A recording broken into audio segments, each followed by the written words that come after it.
comme chair élue, membre du peuple béni et mis à part du Dieu Tout-Puissant, que cette promesse de l'Écriture déjà accomplie dans la vie de Jérémie et de beaucoup d'autres enfants de Dieu, selon laquelle ils te feront la guerre, mais ils ne te vaincront pas, car je suis avec toi pour te délivrer, dit l'Éternel. Sois également ta part et de tous ceux-là qui sont appelés de ton nom dans cette journée et au-delà encore. Si tu te reconnais comme un mis à part depuis le sein de ta mère, connu de la part de l'Éternel, voilà également l'accomplissement qui t'accompagne dans le nom de Jésus-Christ.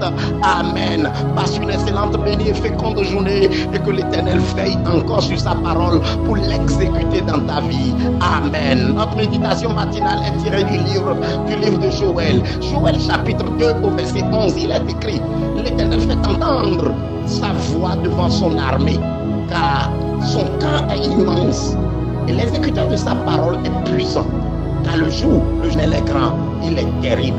Qui pourra le soutenir? Fin de citation, c'était Joël chapitre 2 au verset 11. Le thème tiré de cette lecture biblique pour notre méditation est: car son camp est immense. Alors quelques réflexions et commentaires. Considère, mon âme, la toute puissance du Seigneur qui est ta gloire et ta défense. C'est un homme de guerre. L'Éternel est son nom. Toutes les forces des cieux sont à ses ordres. Des légions entendent et attendent à sa porte.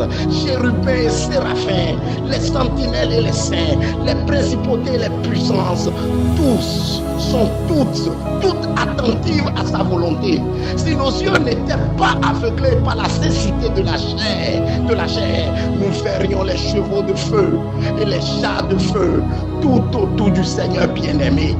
Les puissances de la nature sont toutes assujetties à l'absolu contrôle du Créateur. Amen.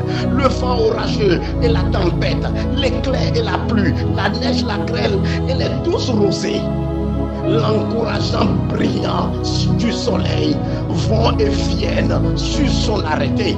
Il détache les cordages de l'Orient. Il noue les Pléiades, la terre, la mer, l'air et les lieux. Et les lieux sous la terre sont les casernes des grandes armées de l'Éternel. L'espace est son terrain de campement. L'espace est son terrain de campement. La lumière est sa bannière et la flamme est son épée. Quand il sort pour faire la guerre, la famine ravage le pays, la peste frappe les nations, l'ouragan balaie la mer, la tornade secoue les montagnes et le tremblement de terre fait trembler le monde solide. Comme pour animer les créatures, il possède tous sa domination. Et depuis le plus grand poisson qui avala le prophète, jusqu'à toutes sortes de mouches qui dévastaient le camp de Swan.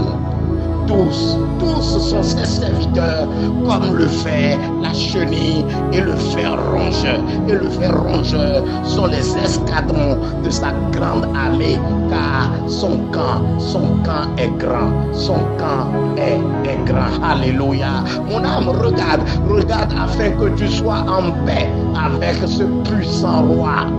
Plus encore, sois sûr d'être enrôlé sous sa bannière, car faire la guerre contre lui, c'est de la folie, et le servir, c'est la gloire.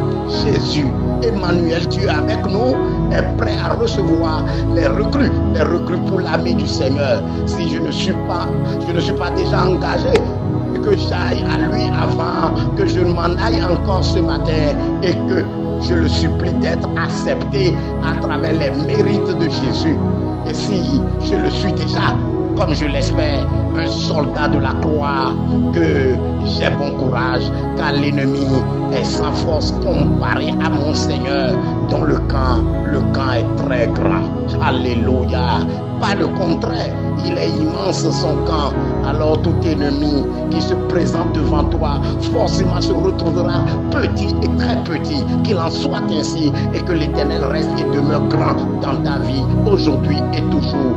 Amen. C'était notre méditation matinale tirée du livre de Joël chapitre 2 au verset 11, dont le thème est: car son camp est immense. Qu'il en demeure ainsi. Amen. Votre humble serviteur pour cette méditation, le Père Chekomla. Béni et féconde journée encore à vous. Amen.